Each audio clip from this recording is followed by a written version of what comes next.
Dalam CBA ini adalah saya ada 3 tahap yang saya jelaskan. Pertama saya akan jelaskan CBA itu apa, kedua kenapa CBA itu penting, dan ketiga kira-kira kalau di Indonesia itu menggunakan CBA itu nanti akan seperti apa. Nah, pertama tentang CBA. CBA ini adalah analisis untung rugi. Mungkin orang di Indonesia isu utamanya begitu dengan analisis untung rugi. Kenapa sih kayak semua begitu untung dan ruginya? Adik saya ini udah tepat sekali dia ngomong ketika tadi dia nanya, apa dia bilang, hubungan antara kakak dan adik ini seperti apa sih? Kamu banget, transaksional. Semua itu transaksional. Jadi kalau lagi untung jadi kakak gitu kan? Kalau lagi untung jadi adik kan? Dia sekarang lagi tinggal di rumah saya bilang, oh boleh kan? Ya. Konsisten. Nah, kemudian dalam analisis ontologi ini sebenarnya orang khawatir kan, apakah semua cuma dilihat transaksional, tidak memperhatikan hal-hal yang menjadi bagian dari aspek kehidupan. Ternyata tidak. Kenyataannya analisis ontologi atau CBA ini adalah suatu metode yang secara efektif itu digunakan untuk mengukur sejauh mana kebijakan publik itu bisa memaksimalkan manfaat yang sebesar-besarnya bagi masyarakat. Kenapa harus menggunakan analisis ontologi? Satu, dia itu lebih dia itu dikuantifikasi, dan artinya dia menggunakan data, berbasis data dan begitu, sehingga lebih bisa ditanggungjawabkan ketimbang kalau misalnya kita bikin kebijakan publik berlandaskan pada perasaan atau berlandaskan pada nilai-nilai moral dari masyarakat. Nilai moral lagi A, ya kita ikut A. Kalau nilai B atau nasionalisme, ini yang nggak jelas. CBA dalam prakteknya itu pasti akan selalu tanya datamu dari mana, kamu sudah menghitung atau tidak, berapa biayanya, dan berapa besar manfaat yang diterima oleh masyarakat. Dan harus dipastikan bahwa manfaat yang diterima itu lebih besar daripada biaya yang dikeluarkan. Karena kalau nggak tidak masuk akal dong, apa yang kita bikin kebijakan yang merugikan masyarakat. Nah, dengan adanya CBA ini diharapkan orang, pemerintah ataupun siapapun mengambil kebijakan itu benar-benar memperhitungkan dengan seksama. Kedua, CBA ini juga sebenarnya sangat peduli pada insentif manusia. Dia benar-benar memperhatikan bagaimana kiranya suatu kebijakan itu bisa diimplementasikan. Tempatnya seperti ini. Kita nggak bilang bahwa kemudian orang itu hanya peduli dengan uang. Salah satu yang menurut saya selalu salah paham itu adalah dia selalu pikir pendekatan ekonomi ini adalah ya pokoknya duit. Tapi tidak seperti itu. Pendekatan ekonomi itu berbicara bahwa orang itu selalu ingin memaksimalkan utility, ya, memaksimalkan manfaat yang diterima. Permasalahannya adalah apa yang dianggap sebagai manfaat oleh orang-orang itu akan berbeda. Dulu saya ditanya, ada yang bilang sama saya, gimana caranya menjelaskan ada abdi dalam di Yogyakarta? Kan mereka dibayar kecil sekali. Apakah itu berarti pendekatan ekonomi nggak bisa dipakai? Saya bilang bukan tidak bisa dipakai. Artinya orang-orang yang jadi abdi dalam memang nggak peduli duit. Dia lebih peduli hal penting. Misalnya mengabdi pada raja. Buat saya mungkin mengabdi sama raja nggak penting, tapi buat mereka itu penting. Bagaimana cara kita tahu apa yang penting bagi masyarakat yang mau nggak mau penelitian empiris? Yang menurut saya masih sangat kurang ketika kita mengambil kebijakan di Indonesia. Nah, harapannya dengan menggunakan data empiris dan berbasis seperti ini, kita punya punya kebijakan yang bisa lebih ditanggungjawabkan. Jangan sampai kita cuma mendengar suatu kebijakan itu dilakukan ya. Sekarang kita pikirkan kebijakan berubah-ubah. Kayak misalnya BPJS kemarin, saya ingat melihat berita kan BPJS datanya mau diubah cara perhitungannya langsung ribut. Belum apa-apa, akhirnya kebijakan tidak jadi. Padahal kalau dipikir dengan baik-baik, bahwa jaminan hari tua itu susah untuk dicairkan, memang sudah seharusnya. Di Amerika itu mencairkan jaminan hari tua memang susah, baru bisa dicairkan setelah tua. Tapi di Indonesia baru sebentar dilaksanakan, orang-orang marah. Pemerintah nggak berani, nampaknya kalau saya perhatikan, tiba-tiba udah mau diubah lagi. Karena dianggapnya tidak memperhatikan nasib rakyat. Nah, tapi kan ini emang buat tabungan di hari tua, tabungan buat di hari susah. Kalau udah diambil sekarang, apalagi fungsinya tabungan itu? Bayangkan seperti itu. Buat modal usaha. Ya, buat modal usaha. Tapi bukan itu sebenarnya. Pada jasa itu seperti itu fungsinya. Nah, jadi kan ada suatu mismatch gitu, antara kebijakan yang kita inginkan dengan harapan yang ada di masyarakat. Nah, di Amerika sendiri kalau kita bicara, ini saya suka sekali menyebut di Amerika ya, karena mungkin saya sekolah di Amerika. Di CBA itu kita sudah berbicara the CBA of doing CBA. Kemarin saya ikut konferensi tentang kebijakan publik, itu menarik sekali karena mereka berdebat sejauh mana kita bisa melakukan CBA. Mereka berdebatkan cost dan benefit dari melakukan CBA. Mereka mendebatkan gimana caranya menghitung hal-hal yang mungkin tidak bisa dihitung. Dan misalnya human dignity. Jadi kita bisa melakukan CBA of doing CBA of doing CBA. Bisa jadi. Mereka berdebat saya of doing CBA. Sekarang selesai. Terus mereka juga udah mulai meributkan kayak bagaimana cara mengukur indeks yang tepat untuk CBA. Kalau sekarang di Amerika lagi seru itu adalah happiness index. Mereka sudah menghitung instead of benar-benar hanya monetize, hanya benefit dihitung dari uangnya, costnya, dan mereka juga menghitung indeks happiness. Misalnya seperti ini. Kayak misalnya orang dimasukin penjara. Penelitian psikologi itu ternyata menunjukkan bahwa orang itu di penjara 5 tahun itu udah lebih dari cukup. Penjara sampai 10 tahun itu ketika dari 5 sampai 10 sebenarnya udah gak banyak bedanya hasilnya. Di 5 tahun itu udah tersiksa banget.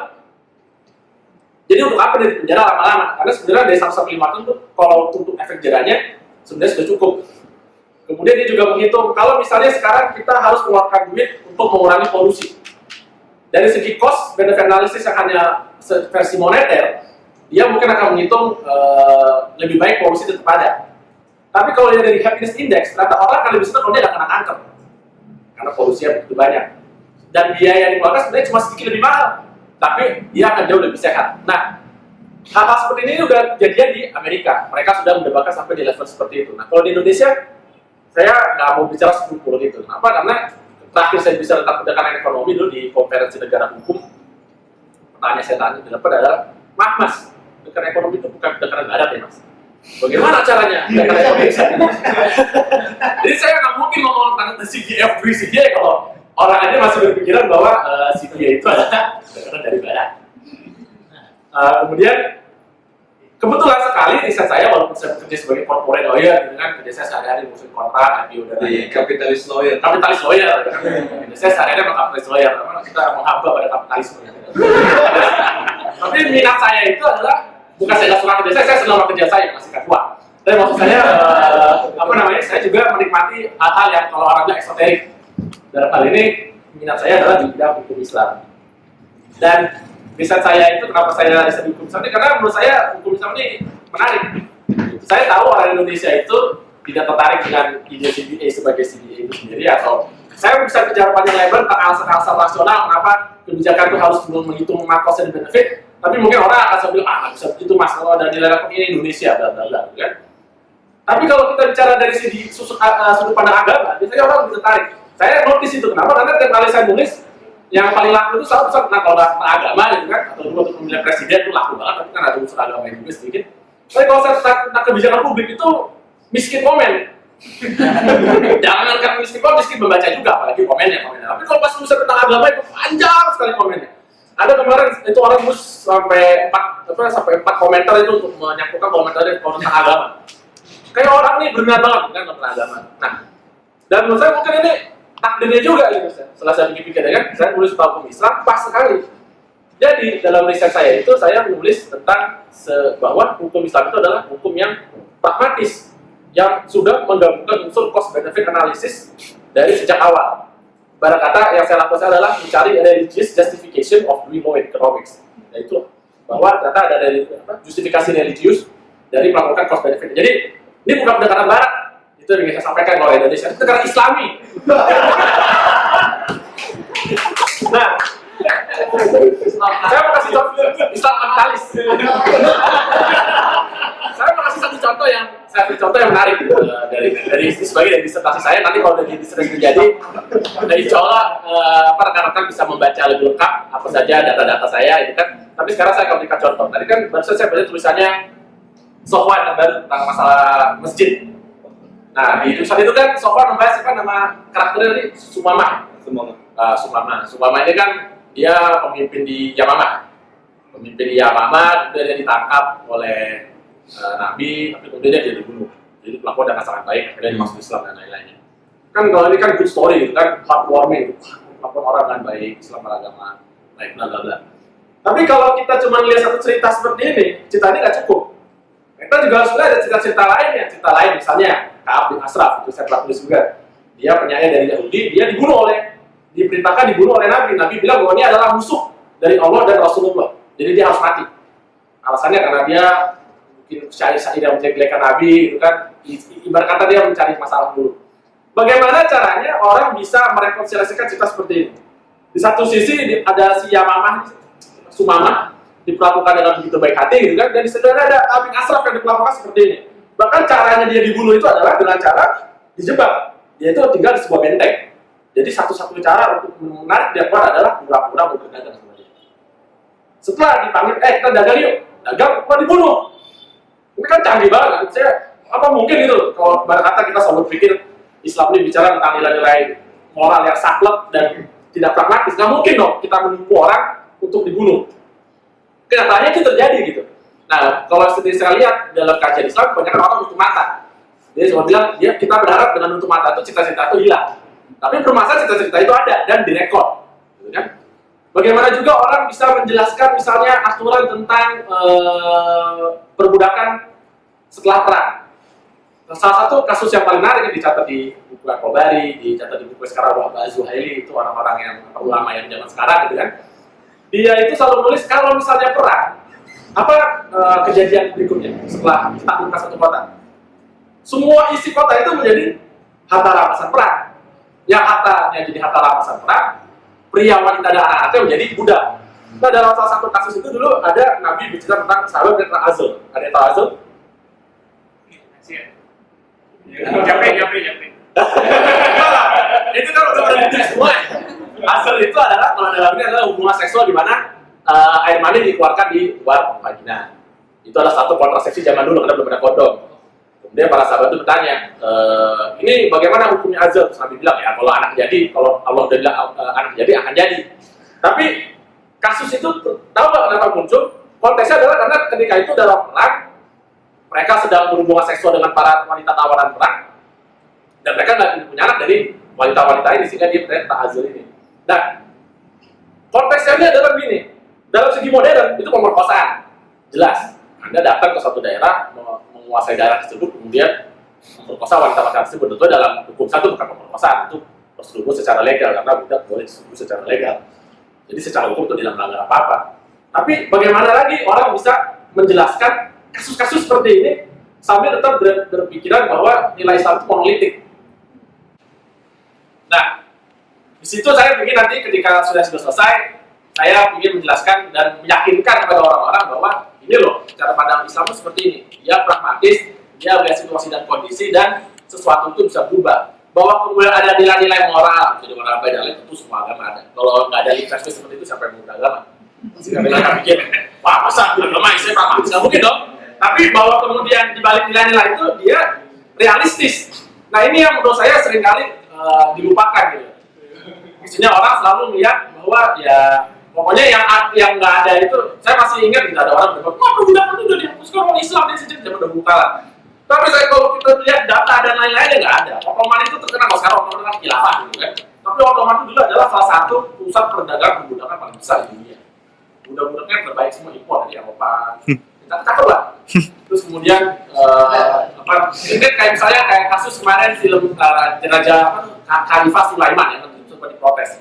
Saya unik mendengar ini karena pas saya bicara dengan salah satu tinggi di TV itu, dia bilang begini, saya digugat sama mahasiswa Islam. Kenapa pasti digugat? Iya, kata saya dibilang menghina Nabi Sulaiman. Anda bayangkan, bahkan orang itu nggak nonton. Jadi ada Nabi Sulaiman, terus Sulaiman ini kan ada banyak harumnya kan. Terus dia bilang, dia marah karena itu menghina Islam. Padahal kalau kita baca sebenarnya, bahkan Nabi Sulaiman itu lebih banyak lagi harumnya daripada Khalifah Sulaiman ini. Tapi ada yang namanya Sulaiman. Itu yang saya lihat orang-orang ini, mereka sudah punya nilai sendiri, mereka sebenarnya sudah ingin menanamkan apa yang mereka suka sendiri, mereka tidak nilai sejarah gitu ya. Mereka lihat sejarah yang terdistorsi. Memang sejarah selalu didistorsikan gitu, karena dia memang enak. Namanya juga untuk propaganda kan. Itu kita langsung bilang baik-baiknya aja. Tapi gimana caranya menjelaskan hal yang buruk itu? Nah, tidak bisa dijelaskan selain lewat, menurut saya, mungkin ada yang berani bisa menjelaskan dengan cara lain. Tapi kalau menurut saya itu menunjukkan penggunaan cost benefit analysis. Jadi dan dari situ saya ingin menyatakan bahwa instead of fighting against it, you should embrace it. Itu ajaran dari Tuhan. Saya ingat dulu teman saya ini jadi klaim moral lagi. saya sepakat. Anda harus CBA karena ini saya sepakat. Ketika saya berbicara di Chicago, kan saya sempat berdebat dengan salah satu rekan saya. Saya bilang, kamu nggak salah nih, Pram. Kenapa? You are invoking argument for authority here, right? You say that this is what God say. Maksudnya, ini kamu bilang nih, omongan kamu nanti, yang kamu bilang Tuhan yang ngomong kayak begini. Ya benar. Karena saya target saya beda. Kalau saya di Amerika, saya ngomong panjang lebar kayak gini, orang juga akan percaya. Mereka nggak akan peduli. Kalau saya bilang ini Tuhan yang ngomong, orang Amerika bilang, who cares? Mereka akan bilang, I don't care about that. Mereka nggak peduli dengan argumen of authority. Mereka akan bicara, kita seperti saya bilang, konferensi tadi saya sampaikan, kita benar-benar bicara cost benefit analysis of doing CBA. Itu sebenarnya saya inginkan di Indonesia. Tapi untuk sampai ke situ nggak mungkin. Saya terpaksa mau nggak mau harus meminjam juga apa yang digunakan selama ini, yaitu argumen of authority. Makanya akhirnya saya menggunakan seperti ini. Tapi kalau saya ditanya, daripada saya panjang lebar menjelaskan Islam seperti dan lain-lain, saya lebih senang kalau kita semua bisa duduk dan kita membicarakan bagaimana cara kita melakukan CBA dan mengefisiensikan biaya dalam melakukan CBA itu sebaik mungkin. Tapi itu jangka panjang. Kalau jangka pendeknya ya saya misalnya disertasi promosi Islam kapitalis gitu kan. Kemudian meyakinkan bahwa ini datangnya dari Tuhan gitu kan. Bukan perang yang ngomong, ini dari Al-Quran dan hadis gitu kan. Kalau orang kita suka banget, kita harus kembali ke Al-Quran Sunnah. Saya sepakat kita kembali ke Al-Quran dan Sunnah kapitalis. Kalau kita kembali ke Al-Quran dan Sunnahnya ikutnya kayak ISIS itu, wah itu nggak benar kan. Tapi benar juga, soal ISIS itu mempraktikkan hukum Islam dalam beberapa bagian. Mungkin misalnya mereka menghancurkan patung-patung di Irak gitu kan. Tapi patung-patung yang nggak bisa dijual, patung raksasa itu dihancurkan, yang kecil-kecil dijual. Itu kapitalis kan. Karena buat mereka yang gede-gede, kenapa mereka hancur gede-gede? Karena gede-gede simbol bahwa kita menegakkan hukum Islam. Yang kecil-kecil sayang lah, harganya mahal sekali di pasar black market kan. Bagaimana Anda membayangkan ya, suatu institusi kayak ISIS, dia bisa hidup kalau dia hanya bilang semuanya hanya berlandaskan pada ilahi ta'ala semata. Nah, mereka harus bayar lah, orang tentara butuh makan, tentara butuh duit. Kalau Anda tahu kenapa? Kalau benar hukum Islam itu bicara hanya benar-benar moral semata, maka jihad itu bahasanya cuma surga. Tapi faktanya hukum Islam 25 itu 4/5 untuk yang perang. Bayangkan, di negara mana dalam sejarah ini yang bagian gaji tentaranya lebih besar daripada dalam hukum Islam? Nggak ada. Hukum Islam itu paling dari 4/5, bayangin. 1/5 cuma masuk negara.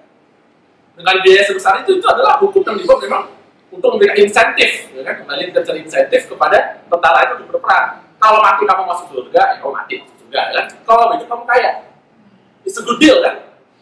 Coba kalau misalnya kamu mati masuk surga, nanti kalau saya hidup gimana? Tetap miskin, sampai mau perang mas kalau bicaranya. Jadi saya berharap mungkin ini cerita pembuka ini membuat bisa membuat orang lebih tertarik. Nanti kalau sudah selesai tentu saya akan share lebih jauh tentang disertasi saya tersebut. Dan moga-moga ya kedepannya saya bisa benar-benar mengembangkan cost benefit analysis. Sambil berharap suatu hari nanti bisa bikin konferensi seperti di Chicago gitu. Kita membahas CBA of CBA. Terima kasih.